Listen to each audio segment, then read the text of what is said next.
Hi, friends at Nassau Church. This is David Fox, Executive Director at Arm in Arm, offering you some words from our office here in Trenton. You can see behind me the background, the parking lot behind our facility across the street. So today, because I'm offering an adult study, there's a little prayer that is really sweet from the elders of Optina Monastery that I'll, with your permission, offer today. O Lord, grant that I may meet all this coming day brings to me with spiritual tranquility. Grant that I may fully surrender myself to thy holy will. At every hour of this day, direct and support me in all things. Whatsoever news may reach me in the course of the day, teach me to accept it with a calm soul, the firm conviction, and that all is subject to thy holy will. Grant that I may deal straightforwardly and wisely with every member of my family, those with whom I work, and those whom you bless me to serve. Let me neither embarrass nor sadden anyone. O Lord, grant me the strength to endure the fatigue of the coming day and all the events that take place during it. Direct my will, teach me to pray. Pray thou thyself in me, O Lord. Teach me to believe, to hope, to be patient, to forgive, and to love. Amen. Friends, I'm going to just read to you a little passage. I'm going to talk a little bit about Arm in Arm, of course, and share some really exciting news with you. But since this is an adult study, I thought I'd place it within the context of faith. This is from 2 Corinthians 8. St. Paul writes, "But as you abound in everything, in faith, in speech, in knowledge, in all diligence, and in your love for us, see that you abound in this grace also."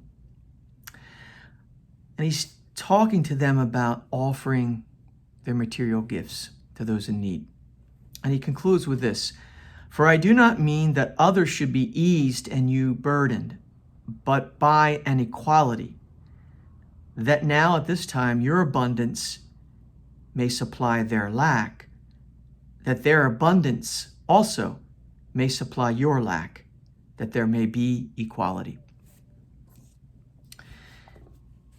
So at Arm in Arm, one of the first things that I did when I came, as I said, teach me how to be a good worker here. I'd heard a lot about the culture here at Arm in Arm, and I wanted to learn more. So, you know Cecilia, she works in Princeton. She's an incredible staff member. Cecilia was the one who trained me. And she said, as we began, the first thing you have to learn is that when we serve people here at Arm in Arm, we have to remember that it's our blessing to serve them. Well, she said something that was right out of the second letter of St. Paul to the Corinthians. The idea that offering something for others is really a way to bless yourself. And so there's the sense that whenever you see people working in Arm in Arm, you notice, and for those of you who volunteered, I'm very grateful to you, that there's this sense of sacrament that comes kind of in the midst of this exchange with people in need. And the reality of it is, if you volunteered or if you worked here, what you realize is that you gain more than what you give.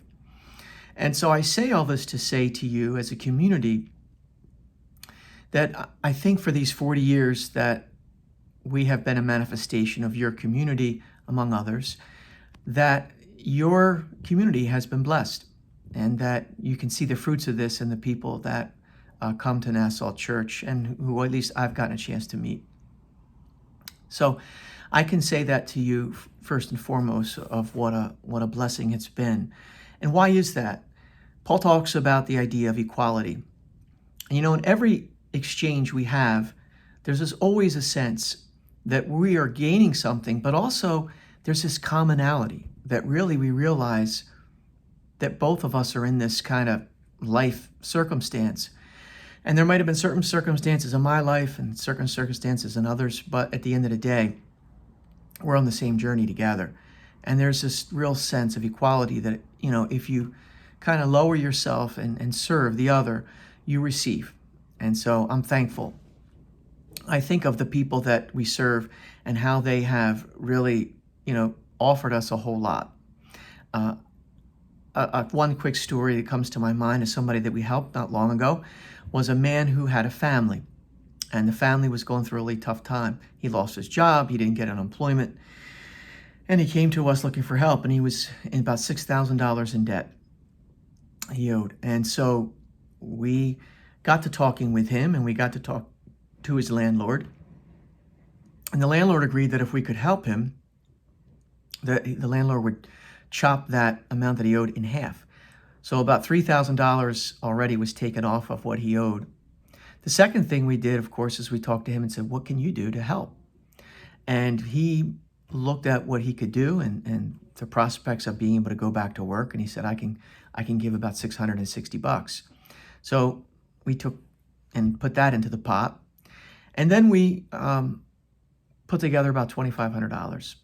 So at the end of the day, with extraordinary gift from Arm in Arm and with a great kind of help from the landlord and from his own, resources, we were able to piece together a package that would put him on the safe path to sustainability. It's an amazing story because $6,000 when you're behind that far and when it stacks up and up, is really insurmountable.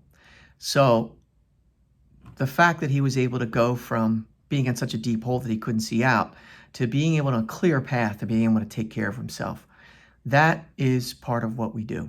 So I want to thank you for helping make that possible, because what we decided to do is during this time when we received a lot of resources during this pandemic to help people in need, we have really labored hard to be able to push those resources out. And I'll talk a little bit about what our plans are, but the point is I wanted to share with you what we've already done. And you heard one story, but I'm going to talk a little bit about food. So really quickly, that when the pandemic hit in mid-March, we decided that we needed to change the way that we operated. We had this way of serving people food that had been good for a long time and was really humane, but it wasn't safe. So we went from about 100% pantry model to about 100% mobile model, and we employed staff in new ways. We got everybody working to help deliver food. We called people that were clients of ours. We put out the news to new people, and we basically said, if you need food, we're going to deliver to you to your door. We put together some volunteers. Certainly our staff got together, and we developed lists, and then we went out and delivered food. So just to give you a little sense of what happened last year, in fiscal year 19, and our fiscal year goes from July to June, fiscal year 19, we served about 21,000 households food. And in fiscal year 21, we served 25,000 over households. From July of last year through March, pre-pandemic, we served about 1,995 family deliveries a month on average. During the pandemic, with a new mobile model, we served from April to June 2,384 families a month. So it was quite an uptick in the level of service with the amount of family deliveries we had. And remember, moving from pantry to mobile is much more labor intensive and costly, frankly. So we were needing to buy more food, and we were also needing to be able to, use staff in different ways. And on top of that, we got a gift from a public source that allowed us to be able to hire a driver and to rent a van to be able to use for mobile delivery. And that really helped us, by the way, in May. We lost that driver, and it really hurt us, candidly. So one of the things I'm going to talk about for this coming year is our vision for mobile delivery and how we attempt to do that. But I wanted to give you a little sense of what we actually have done in the last 6 months and even a year, and how in mobile delivery and in pantry model we've served people in need. So in the rental assistance side, I think, in the very beginning of the pandemic, basically what happens is there was an evictions moratorium. In fact, it's still in place, meaning that people could not be evicted from their homes. And as a result, really their rent started backing up. People either didn't have the means or didn't feel the need to have to pay rent.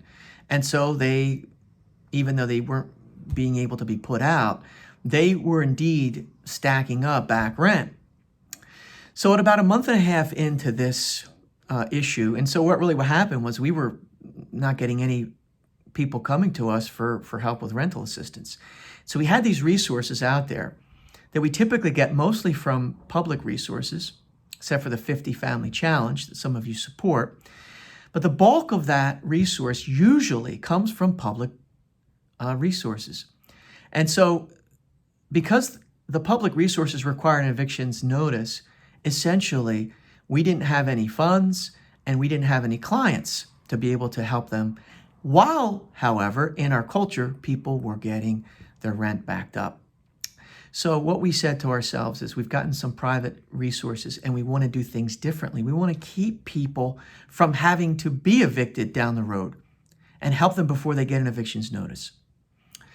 So what we did was we took about $100,000 of the money that we had received in this pandemic, and we began to look at, and we created an intake process that would not require an evictions notice, but would require other things, the proof of need and those kinds of things, and also sustainability after.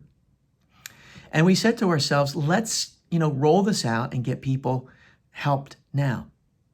So we did that, and we helped a lot of people. The average amount that we helped per rent during that time moved to about, $1,300 a family. Now that's really kind of remarkable because typically when we help people with rental assistance, we'd help them average about $500 for each time we helped a family. So you can see that we were basically tripling what we normally would do, which makes sense considering that often people were, back rent not just 1 month, but they were back rent probably 2 or 3 months.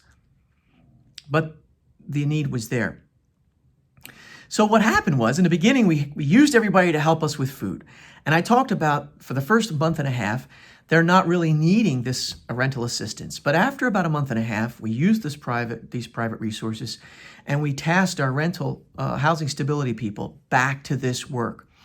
And so they began to really help people in need with rent. The other thing that happened is that Princeton Area Community Foundation saw what we were doing, and we submitted to them this argument that, this is a good way to do this during the pandemic.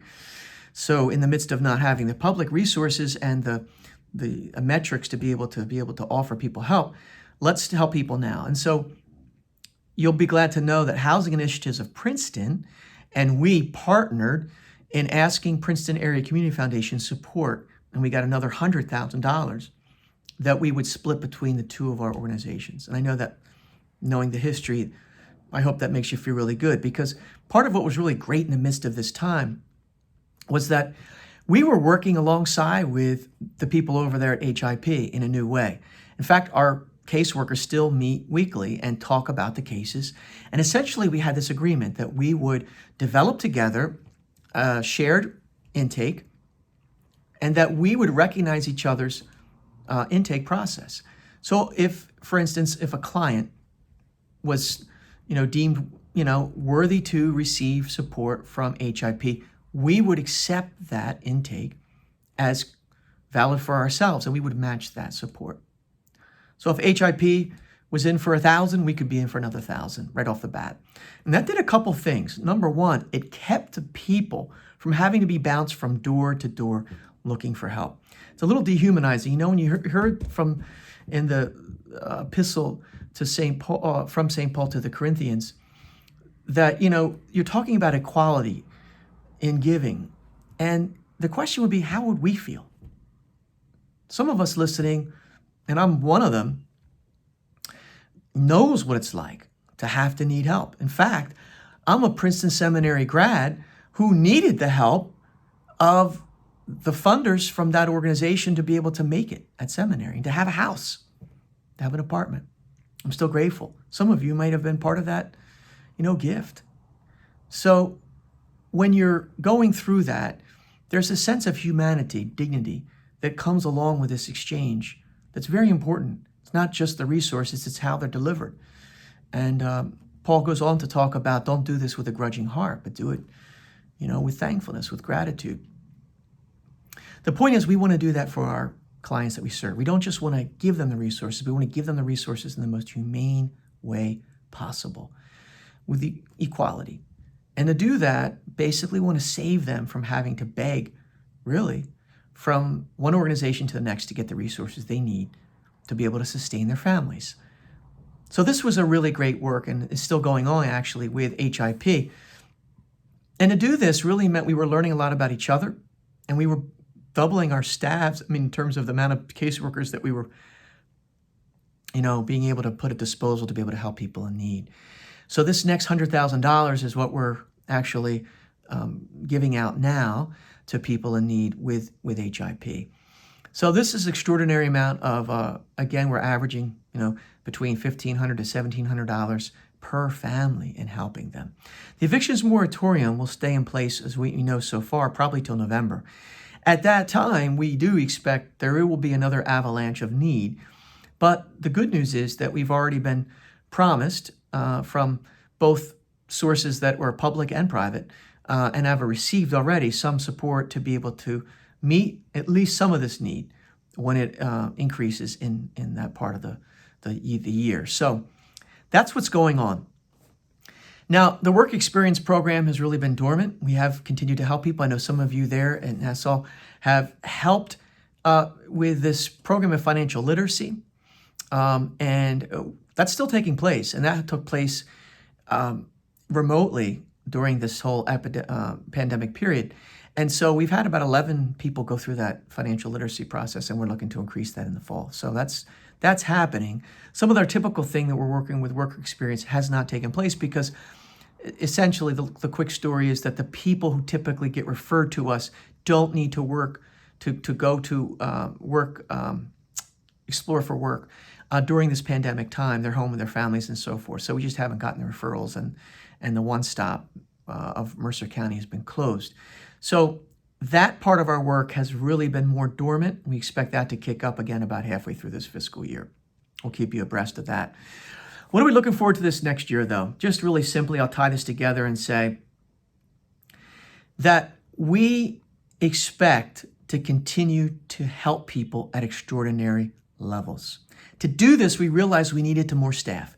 In the midst of this pandemic, many volunteers that were staples could not come as regularly. And so we've seen a drop in the amount of volunteers that are there, and that really makes us vulnerable to not being able to serve as many people. So we have to make that up with staff. It's more expensive, we know, and we know that this is temporary, at least we hope it's temporary, but we want to staff up essentially so that we can deliver the in-kind gifts that we've received to be able to help people in need. And so what we want to do, in-kind or financial gifts. So what we're going to do is we're going to hire a couple of new pantry coordinators. There's going to be one pantry coordinator for each of our sites at Princeton, at Hudson Street in Trenton, and at East Hanover Street in Trenton. And we're also going to have a driver, one of our drivers, increase the amount of time that he's driving so that we can help people with bulk delivery. Finally, we're going to look to hire a driver, kind of hire back, a driver to be able to help us deliver door to door. Essentially, what we're doing is whereas we had typically gone pandemic and then we went 100% mobile, we went 100% pantry and then we went 100% mobile during the pandemic. Now we're looking during this stretch of the pandemic and beyond, we're looking to do both. We want to do both pantry and mobile delivery to those in need. And by mobile delivery, I mean two different forms. One, bulk delivery, which is very cost effective. We basically get in, load up and we go to a site like a YMCA and we do a grab and go, which is essentially we're there for a while. We can probably get about 100 families served and we have a limited amount of staff and volunteers that need to make that happen. So we set those up, and then finally we want people that can't come to the pantry or can't come to the bulk delivery to be able to come and be able to receive resources door to door. And so we're looking to help the people that can't come to us. So those three forms, actually a modified pantry model, we're doing it at the door now with pre-bagged bags, a bulk delivery, and a door-to-door delivery. These are the prongs that we're looking to use to be able to push out resources. We want to average about 2,800 family deliveries of food this fiscal year. We want to, for rental assistance, we want to give out $360,000 to 270 families this fiscal year in rental assistance. And that's the goals that we have. We've received some resources for that, but we always look to be able to help continue that. And so we're so grateful for your support. We do look, in the fall, we're looking to have a fundraiser where we want to buy a van. I want to have our own van that's there tasked specifically to deliver food. I think it'll be great to be able to be there in the neighborhoods, have our presence there, but also it's safer for our people to go out instead of in their own cars. And then finally, it gives us this ability to be able to deliver food in a better way, door to door. Thanks for everything you do. Please remember us in your prayers. We're here. You're always welcome to come down. We could always use more volunteers. We could always use more volunteers, both to pack and eventually to deliver food. But also, you're always welcome to come down and see, the investment that you've made, and also just to be able to see what's going on with the people that we serve. Thanks again.